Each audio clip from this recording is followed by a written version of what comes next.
everyone.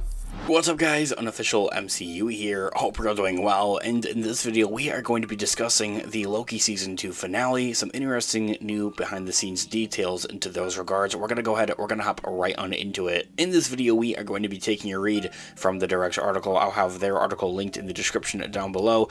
The Loki Season 2 finale gave Tom Hiddleston's Loki a brand new costume, I think is something that we all know, complete with exciting new details that some may have not actually noticed on that first watch.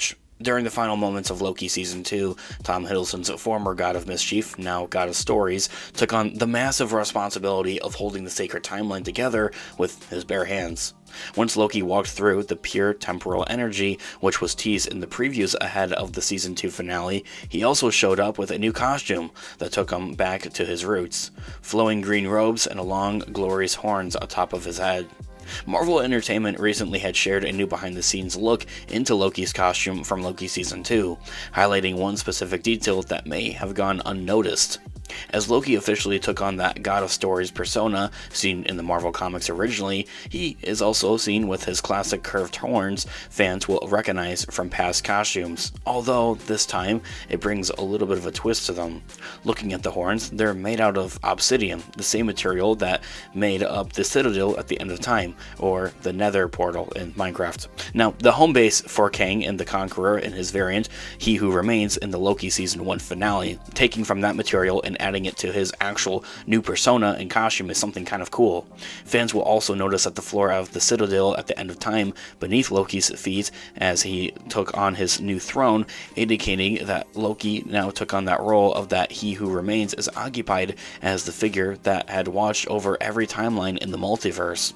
This was particularly fitting, especially after the Season 2 finale had taken on to revisit the He Who Remains introduction in the MCU itself, paying homage to that and also recapping it. Loki costume designer Christine Wada also had taken her spell to spoke about the design of Loki's new threads, commenting it brought tears to all of our eyes and noting that she wanted it to look like remnants and shattering of armor. She says that in quotes, "This costume honestly brought tears to all of our eyes. Watching him perform it in it is quite moving. It's just like the costume moves. I wanted it to look like remnants and shattering of armor, with doing a little bit of pleating. I could get this effect of layers without having to put too much weight on the clothes, but it has to feel godly, of course." I mean, that quote right there. Just a neat symbolism and a neat callback, I think, at that is really the true intentions of this overall. So, this year all being said, one question that we might all be asking here is if and when will Loki return in the MCU? With Loki now realizing his glorious purpose as Season 2 of Loki came to an end, the real question now is where and when could we see Loki pop up elsewhere in the multiversal saga, especially after already having a dozen years of service under his belt. Season 3 for Loki on Disney Plus is already being regarded as a possibility, actually, from Marvel Studios, with Season 2 producer Kevin Wright making it clear that there are many more stories to be told with Loki on the table for the MCU. Additionally, with the multiverse becoming such a key plot device across the entirety of the MCU, having the newly minted god Loki at the center of the timeline means that Tom Hiddleston could realistically show up in any number of projects that he would really like to.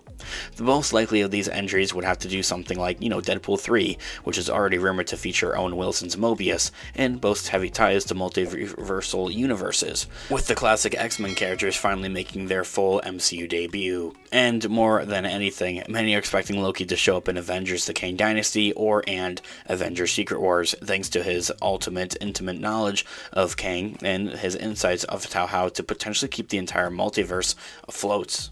This year all being said, guys, let me know all of your thoughts and opinions in the comment section down below. I would love to hear what you guys are all thinking. Thanks so much for watching today's video. Of course, this has been Unofficial MCU. I'll catch you guys in the next one. Have a great one. Peace out.